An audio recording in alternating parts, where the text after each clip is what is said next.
मसाई पठाराकडे जाणाऱ्या रस्त्याची अवस्था अत्यंत खराब झाली आहे। 7 वर्षांपासून दुरुस्ती झाली नसल्याने ग्रामस्थांना जीव धोक्यात घालून प्रवास करावा लागतोय।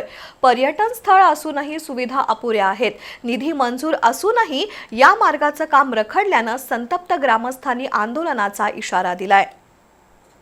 मसाई पठाराकडे जाणारा मुख्य रस्ता गेल्या 7 वर्षांपासून अत्यंत दयनीय अवस्थेत असून ग्रामस्थांसाठी तो जीवघेणा ठरत आहे। पर्यटन स्थळ म्हणून प्रसिद्ध असलेल्या या पठारावर दरवर्षी हजारो पर्यटक भेट देतात। मात्र रस्त्यावरील मोठमोठे खड्डे, उखडलेला डांबरी भाग आणि अपुऱ्या सुविधांमुळे प्रवास करताना नागरिकांना मोठा त्रास सहन करावा लागतोय। या मार्गावर दाट जंगल परिसर आणि अपुरी प्रकाश व्यवस्था असल्याने अपघाताचा धोका दिवसेंदिवस वाढतोय। विशेषतः रात्रीच्या वेळी बिबटे, गवे, रानडुक्कर यांसारख्या वन्य प्राण्यांचा वावर असल्याने प्रवास अधिकच धोकादायक ठरतो।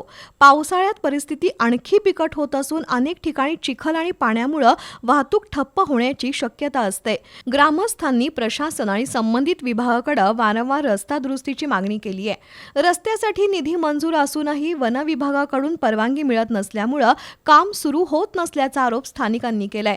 त्यामुळे संतप्त ग्रामस्थ आंदोलनाच्या तयारीत असून लवकरात लवकर काम सुरू झालं नाही तर तीव्र आंदोलन छेडण्याचा इशारा देण्यात आलाय।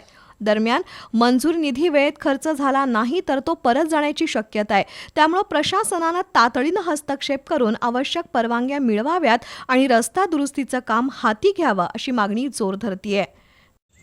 हा जो रोजचा आमचा प्रवास आहे, हा जीवघेणा प्रवास आहे। आमच्या गाववाल्यांचा नाही तर पूर्ण येणाऱ्या या पर्यटकांचा असेल किंवा मसाईला जाणाऱ्या लोकांचा असेल, हा जीवघेणा प्रवास आहे। कोणत्याही तांत्रिक अडचणीत ही परवानगी न ठेवता वन विभागाने आम्हाला ही परवानगी द्यावी ही विनंती।